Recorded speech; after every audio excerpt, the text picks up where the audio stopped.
Il y eut une période dans l'histoire d'Israël où tout semblait au bord du chaos.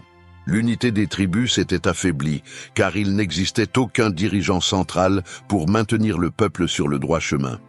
Dans ce contexte, les Shindis, récits rapportés dans le livre des Juges, témoignent de la manière dont femmes et hommes se relayaient pour mener la nation. Parmi ces figures émergea Déborah, un nom qui brisa toutes les attentes de la société patriarcale et démontra que le courage pouvait trouver sa place même lorsque tout laissait présager la faiblesse. Déborah n'était pas quelqu'un qui exerçait le pouvoir par la force ou de façon passagère.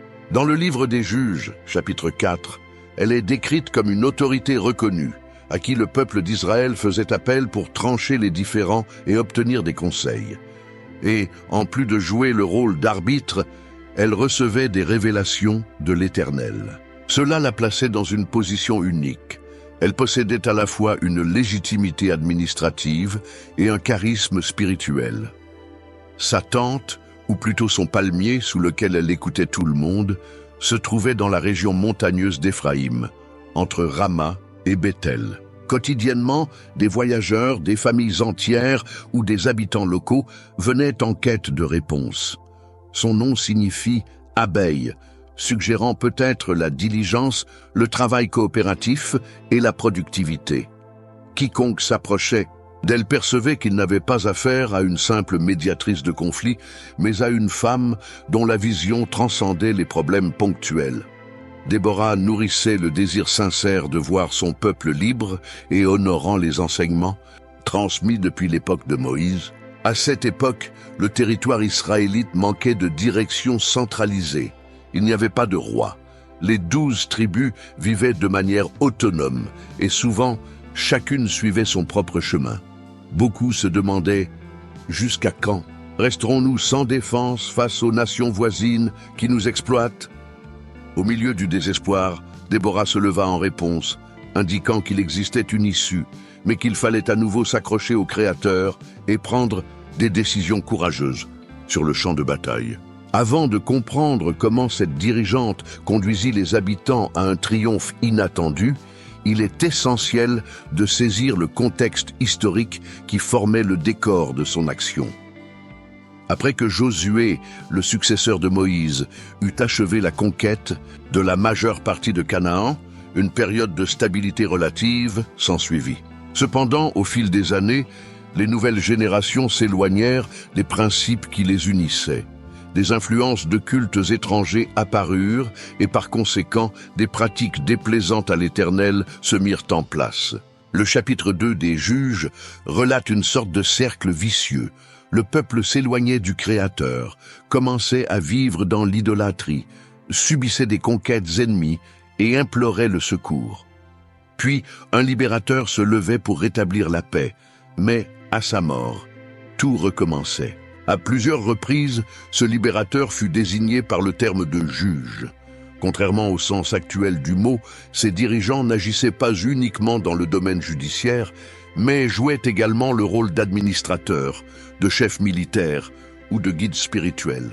Chaque fois qu'un groupe païen menaçait les tribus, l'Éternel élevait quelqu'un pour les unir et vaincre l'adversaire. Éhud, par exemple, fut l'un de ces personnages qui apporta un répit temporaire. Cependant, dès la mort d'Éhud, la nation se retrouva à nouveau aux griffes d'une grave oppression. Le texte des Juges insiste sur le fait qu'Israël retourna à pratiquer ce qui n'était pas agréable aux yeux du Créateur, et ainsi une autre période sombre s'instaura. Le roi Jabin de Canaan dominait de vastes régions du nord. Son siège était à Hazor, et celui qui dirigeait réellement les opérations militaires était Sisera, un commandant disposant d'un appareil technologique extrêmement avancé pour l'époque, 900 chars de fer. Ces engins de guerre étaient redoutés car ils pouvaient avancer rapidement à travers les champs, piétinant l'infanterie ennemie. En conséquence, les gens vivaient avec précaution. Certains évitaient les grandes routes de peur de tomber sur des patrouilles cananéennes. Les villages subissaient des prélèvements de tribus, des extorsions et des menaces. 20 ans de soumission avaient laissé le peuple saturé d'injustice mais sans l'énergie nécessaire pour organiser une révolte. C'est dans ce climat que Déborah se distingua, réunissant les vertus d'une juge et d'une prophétesse. Elle entendait le cri de détresse et savait qu'elle ne pouvait rester les bras croisés. La figure de Déborah n'apparaît pas de manière obscure dans le récit biblique. Au contraire, le chapitre 4 des Juges, versets 4 et 5, précise qu'elle était déjà connue dans tout le pays pour avoir arbitré des conflits. La mention du lieu précis où elle s'asseyait, le palmier de Déborah, montre que son point de consultation était devenu si célèbre qu'il portait son nom. Ce n'étaient pas seulement des familles humbles qui la consultaient, mais aussi des chefs de tribus et des leaders de clans qui avaient besoin d'instructions précises. Sa réputation reposait sur une combinaison singulière, la sagesse juridique et l'autorité spirituelle. Elle résolvait les conflits internes, qu'il s'agisse de disputes foncières, de négociations de dot, d'accords commerciaux ou de querelles familiales. En tant que prophétesse, Déborah parlait au nom du Créateur, renforçant l'idée que ses décisions n'étaient pas simplement le fruit de l'intelligence humaine, mais bénéficiaient d'un appui supérieur. On aurait normalement pu s'attendre à ce qu'un homme exerce cette fonction. Cependant, la réalité d'Israël à cette époque ne se prêtait pas à des schémas prévisibles. Souvent, l'absence d'un commandement ferme laissait la place à des personnes qui se distinguaient par leur intégrité. Probablement, Déborah gagna en crédibilité en résolvant les affaires avec justice et en prononçant des paroles qui se réalisèrent. Ainsi, elle gagna le respect à tous les échelons de la société. Tandis que d'autres autorités masculines hésitaient à défier Jabin, cette femme courageuse ne supportait plus de voir son peuple souffrir. Elle connaissait l'histoire des patriarches, se rappelait comment le Créateur avait libéré le peuple de l'esclavage égyptien en le guidant sous la direction de Moïse. Il n'avait aucun sens de rester prisonnier des forces cananéennes, alors que des promesses de protection et de prospérité existaient. C'est alors qu'un jour, Déborah appela Barak, un guerrier de Kédesh, appartenant au territoire de Nephtali, pour annoncer quelque chose qui allait complètement changer le cours des événements. L'initiative venait d'elle. Selon le chapitre 4 des Juges, verset 6, Déborah envoya un message à Barak pour qu'il vienne immédiatement. Lorsqu'il arriva, elle lui transmit l'ordre qu'elle croyait avoir reçu de l'Éternel. Rassemble 10 000 hommes des tribus de Zabulon et de Nephtali et va au mont Tabor. Là, le Seigneur fera tomber entre tes mains le commandant ennemi. Ces paroles ne reposaient pas sur des suppositions, mais sur une conviction prophétique. La dirigeante insista sur le fait que Dieu attirerait Sisera vers le fleuve Kison, afin de sceller la défaite de l'oppresseur. Pour Barak, accomplir cet ordre signifiait se lancer dans une entreprise risquée. Ces tribus ne possédaient ni chars de guerre renforcés de fer, ni n'étaient réputées pour disposer de grands arsenaux. Pourtant, la conviction de Déborah était si forte qu'il sentit que le moment était venu d'essayer. Toutefois, pour une raison quelconque, peut-être par manque de confiance ou parce qu'il était conscient que la direction morale revenait à Déborah, Barak imposa une condition. Il ne marcherait que si la prophétesse l'accompagnait. Si Déborah était présente, il saurait que Dieu était aux commandes de cette mission. Cette exigence illustre que beaucoup doutaient de leur propre force face à une armée cananéenne supérieure. Mais la présence de la juge symbolisait la bénédiction divine. Déborah n'objecta pas. Elle déclara à Barak qu'elle viendrait, tout en ajoutant une déclaration importante: « Tu ne recevras pas toute la gloire de la victoire, car le Seigneur livrera Sisera entre les mains d'une femme. » Certains interprètes pensent qu'elle se référait à elle-même, mais en réalité, une autre personne était destinée à achever la chute du commandant ennemi. L'étape suivante fut que Barak rassembla des volontaires. On estime que le nombre nécessaire était de 10 000 hommes. Ce contingent se mit en route vers le mont Tabor, une élévation au relief singulier dans la plaine. La position géographique offrait un avantage défensif, car elle permettait d'observer de loin l'avancée des chars cananéens. De plus, avec Déborah présente, chacun se sentait motivé. Auparavant, le peuple était dispersé et soumis. Désormais, il suffisait de regarder la prophétesse confiante pour raviver l'espoir que le Créateur agirait en leur faveur. En décidant d'accompagner Barak et les soldats, Déborah endossa également une position de commandement moral et de motivation.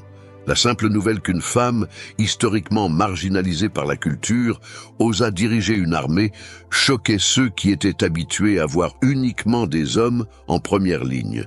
Cependant, ce choc était précisément le stimulant dont Israël avait besoin pour briser l'inertie et affronter un ennemi bien équipé. Les détails concernant la dynamique du recrutement sont rares, mais le récit suggère que certaines tribus du Nord répondirent promptement à l'appel. D'autres, pour diverses raisons, n'envoyèrent pas de renfort. Dans le chant ultérieur de Déborah, décrit dans le chapitre 5 des Juges, elle parviendra même à citer nommément certaines tribus qui ne prirent pas part au conflit. Ce qui est certain, c'est que Zabulon et Nephtali figurèrent comme les piliers principaux de l'assaut car elles subissaient directement la tyrannie de Jabin. Le mont Tabor devint le symbole de l'espoir. À sa base, l'atmosphère était empreinte d'attente, car nul ne savait avec certitude quelle serait la stratégie ni comment vaincre la suprématie de Sisera. Déborah rappelait à tous que, plus important que des tactiques élaborées, c'était la confiance que l'Éternel n'abandonne pas ceux qui se tournent sincèrement vers lui. Cette certitude se répandit parmi les combattants, créant une sorte d'unité que les tribus n'avaient pas connue depuis longtemps. Lorsque l'information parvint aux oreilles de Sisera, il prépara son armée pour écraser cette révolte naissante. S'il y avait une insurrection en cours, son devoir était de la réduire rapidement en miettes, démontrant à tous que le règne de Jabin ne pouvait être contesté. Dans le chapitre 4 des Juges, versets 12 et 13, nous lisons qu'il convoqua ses 900 chars de fer et rassembla des guerriers à Haroshet-Hagoyim, se déplaçant en direction du fleuve Kison. Il était tellement confiant dans son avantage mécanique et numérique qu'il croyait que le combat ne serait qu'une formalité. Cependant, ce que Sisera ignorait, c'était la force spirituelle qui animait Israël. La présence de Déborah signifiait que l'Éternel avait déjà tracé le dénouement. Néanmoins, l'impact de faire face à ces chars blindés ne devait pas être sous-estimé. Les Hébreux ne disposaient pas de ressources comparables, ni de cavalerie ou de boucliers renforcés. Un affrontement direct semblait suicidaire, mais la juge assurait qu'il ne tomberait pas. Le jour où eut lieu l'affrontement final, Déborah vit que les troupes cananéennes s'approchaient de la plaine. Alors, dans le chapitre 4 des Juges, verset 14, elle dit à Barak, « Lève-toi, car aujourd'hui le Seigneur a livré Sisera entre tes mains. N'est-il pas vrai qu'il t'a précédé ?» Cette phrase résonna dans les cœurs, éveillant le courage même chez ceux qui doutaient encore. Sans hésiter, Barak quitta le sommet du Tabor et se lança à l'assaut de l'ennemi. L'affrontement qui s'ensuivit est décrit en quelques lignes, mais son impact fut retentissant. Dans le chapitre 4 des Juges, verset 15, il est dit que le Seigneur mit en confusion l'armée de Sisera. Et dans le chapitre 5, verset 21, le chant de célébration relate que le fleuve Kison emporta les adversaires, évoquant l'idée d'un grand déluge ou d'une tempête inattendue qui inonda le terrain. Quelle que soit la nature exacte du phénomène, le résultat fut dévastateur pour les chars lourds. Les chars de fer, qui fonctionnaient admirablement sur un terrain sec et ferme, se révélèrent être un piège pour leurs propres conducteurs dans la boue. Les chevaux s'emballèrent, les soldats cananéens se retrouvèrent désorientés et la formation perdit rapidement sa cohésion. Déborah, qui accompagnait l'assaut, comprit que Dieu avait tenu sa promesse.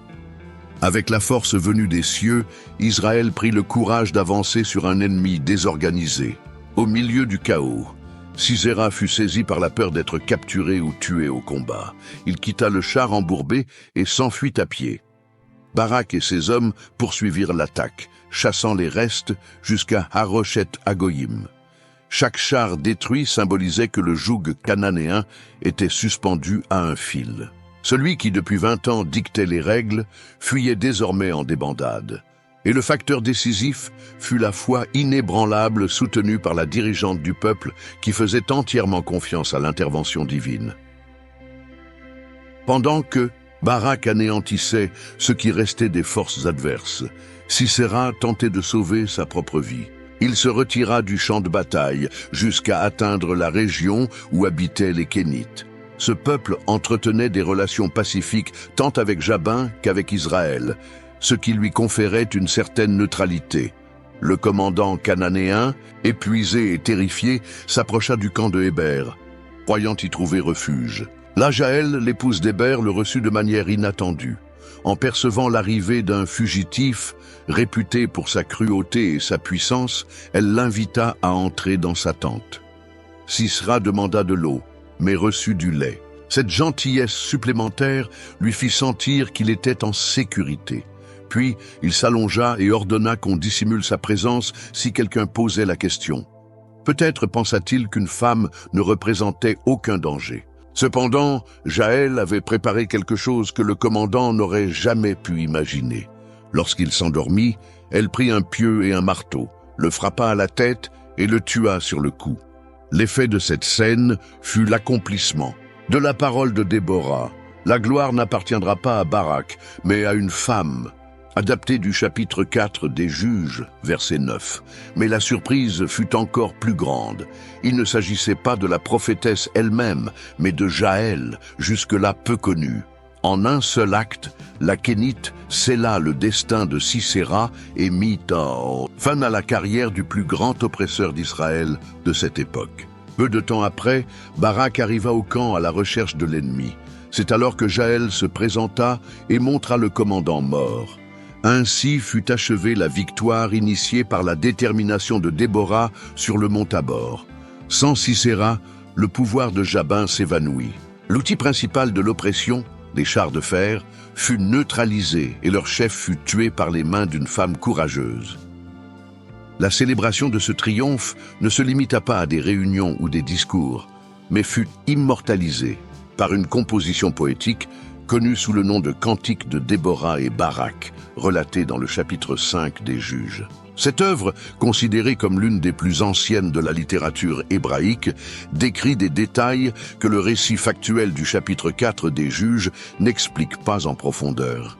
On y découvre l'état moral du peuple, la répartition des tribus dans le soutien à la guerre, le rôle de chaque personnage et un tableau de ce qui s'était passé le jour où le fleuve Kishon devint un allié. L'hymne commence par une invocation demandant aux gouvernants et aux princes d'écouter un récit glorieux. Déborah se présente presque comme une mère en Israël, celle qui s'est levée alors que le peuple était sans direction. Le chant ne ménage pas les louanges aux tribus qui risquèrent leur vie, telles que Zabulon et Nephtali, ni ne critique celles qui se retinrent, comme Ruben, Gad et d'autres. C'est un texte poétique qui fait également référence aux astres, combattant Sisera, soulignant ainsi l'intervention surnaturelle. Un passage particulièrement emblématique décrit la mère de Sisera attendant le retour de son fils avec le butin de guerre, tandis que ses concubines la consolent en lui disant qu'il est simplement en retard parce qu'il partage les gains. Cette scène met en lumière le contraste entre les attentes des oppresseurs et la réalité. Sisera ne reviendrait jamais, car il gisait inerte dans la tente de Jaël, victime de sa propre présomption. Le cantique, en plus de célébrer l'exploit, tient à louer Jaël comme la plus bénie parmi les femmes. Enfin, le dénouement apparaît, que tous les ennemis du Très-Haut soient ainsi consommés, mais que ceux qui l'aiment soient élevés comme le soleil dans toute sa splendeur. Le message est clair. La victoire ne fut pas uniquement le fruit des armes et de la stratégie, mais surtout de l'appui divin et de l'obéissance courageuse de Déborah et de Barak. À partir de ce triomphe, la nation connut 40 années de tranquillité. Le chapitre 5 des Juges, verset 31, conclut l'histoire en indiquant qu'Israël connut 40 ans de paix. Cette longue période de paix suggère que la direction de Déborah eut pour effet non seulement la défaite de Jabin, mais aussi une réorganisation morale et spirituelle. Lorsque le peuple suivit ses conseils, les rituels païens furent mis de côté et les tribus purent reprendre l'agriculture et le commerce sans craindre les invasions. Le nom de Déborah resta à jamais gravé dans les mémoires, car elle incarna le courage exceptionnel de commander une armée dans une société habituée à confier le pouvoir aux hommes. Son rôle allait bien au-delà du simple fait de juger. Elle devint guide militaire, conseillère divine et source d'inspiration pour les femmes et les hommes qui furent témoins d'un triomphe sans précédent. Si la foi de Barak se révéla sur le champ de bataille, c'est grâce à l'influence de Déborah que ce commandant se leva. Et si Jaël osa lever la main contre un général redoutable, c'est sans aucun doute la confiance en Dieu, telle que, proclamée par Déborah, qui la poussa à agir. Il est possible qu'après la mort de Déborah, Israël retombe dans d'anciens cycles d'idolâtrie et de servitude, comme cela s'était souvent produit. Cependant, tant qu'elle fut vivante, la nation prospéra. Son histoire traverse les siècles et sert d'exemple de la manière dont une personne déterminée peut transformer des réalités oppressives, même avec des ressources limitées ou dans une position sociale restreinte. La différence ne résidait même pas dans les armes, mais dans le caractère ferme et dans la certitude que le Créateur agit en faveur de ceux qui cherchent la justice. Déborah fut bien plus qu'une figure éphémère sur la ligne du temps biblique. Son impact résonne jusqu'à nos jours, rappelant qu'en situation d'adversité, le courage peut surgir des endroits les plus inattendus et que la conviction fondée sur des principes élevés est capable de soumettre même une armée supérieure. Sans elle, Barak n'aurait peut-être jamais rassemblé suffisamment de force pour affronter Sisera. Sans sa voix prophétique, Israël serait resté livré à l'apathie et à la peur. Sans sa foi, les tribus ne se seraient pas unies pour chasser un pouvoir séculier.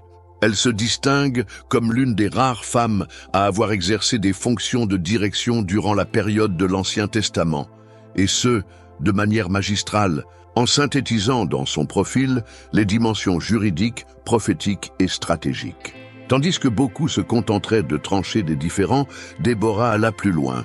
Elle brisa la passivité, invita le peuple à avoir confiance et prit fermement les rênes d'un mouvement qui, d'un point de vue humain, aurait pu être considéré comme de la folie. Si cette histoire vous inspire, nous vous invitons à plonger encore plus profondément dans les textes des Juges et des autres livres historiques de l'Ancien Testament. Et si vous souhaitez continuer à suivre nos découvertes, nos curiosités et nos leçons sur les Saintes Écritures, abonnez-vous à notre chaîne, partagez ce contenu avec vos amis et votre famille et laissez un like. Plus de personnes entendront parler du courage de Déborah. Plus grande sera la chance de voir émerger des leaders déterminés à affronter les oppressions modernes et à apporter la libération à ceux qui aspirent à vivre en paix.